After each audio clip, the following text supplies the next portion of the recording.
GST வரி குறைப்பு மக்களுக்கு பயன் தரும்னா இந்த வரியை விதிச்சது யாரு? கேட்கறதுக்கு நீங்க கேள்வி கேட்டீங்கல்ல, நான் ஒரு கேள்வி கேட்கறேன்ல, பதில் சொல்லுங்க. ஏன் குறைச்சிங்க? ஏன் குறைச்சிங்க? பதில் ஏதாவது இருக்கா? ஏன் குறைச்சிங்க சொல்லுங்க. ஏன் குறைச்சிங்க?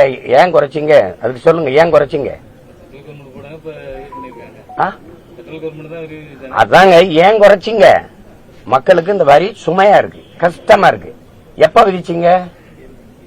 எவ்வளவு காலத்துக்கு முன்னாடி விதிச்சீங்க? அப்ப இருந்த சுமையா இருக்கு. சுமையா இருக்குன்னு தெரியல. இவ்வளவு காலம் அந்த சுமையை சுமந்துட்டாங்கல்ல மக்கள். இது இந்த சுமையா இருக்குன்னு கூட தெரியாம வரிய விதிச்ச நீங்க என்ன? நீங்க ஆட்சியாளர்? என்ன ஆட்சியாளர் நீங்க? என்ன தலைமை? அது என்ன தலைமை? தன் நாட்டு குடிகளுக்கு இது எவ்வளவு, இது நன்மை பயக்குமா தீமை பயக்குமா, இது எளிதா இருக்குமா, இது பெரும் சுமையா இருக்குமா, அது வளர்ச்சிக்கு உதவுமா இல்ல வீழ்ச்சிக்கு தள்ளிருமா, இது கூட தெரியாத அதிகாரத்துக்கு எப்படி வந்தீங்க நீங்க? எவ்வளவு பெரிய நாட்டை, எவ்வளவு பெரிய எத்தனை கோடி மக்கள் வாழ்கிற நாட்டை நீங்க அதிகரிக்கிற இடத்த அதை ஆட்சி செய்கிற அதிகாரத்துக்கு நீங்க வந்தீங்க. இந்த வரி என் மக்களுக்கு சுமைன்னு கூட தெரியாம நீங்க விதிச்சீங்கன்னா நீங்க யாருப்ப? முறை செய்து காப்பாற்றும் மன்னவன் மக்களுக்கு இறை என்று வைக்கப்படும். குடிதழி கோலோச்சும் மாநில மன்னன் அடிதளி நிற்கும் உலகம்னு எத்தனாயிரம் ஆண்டுக்கு முன்னாடி எங்க மூதாதை சொல்லி வச்சிருக்கு போயிருக்காரு பாருங்க. மக்களின் குறிப்பறிந்து தேவையறிந்து சேவை செய்கிற ஒரு அமைச்சை உலகம் போற்றி தொழும்னு.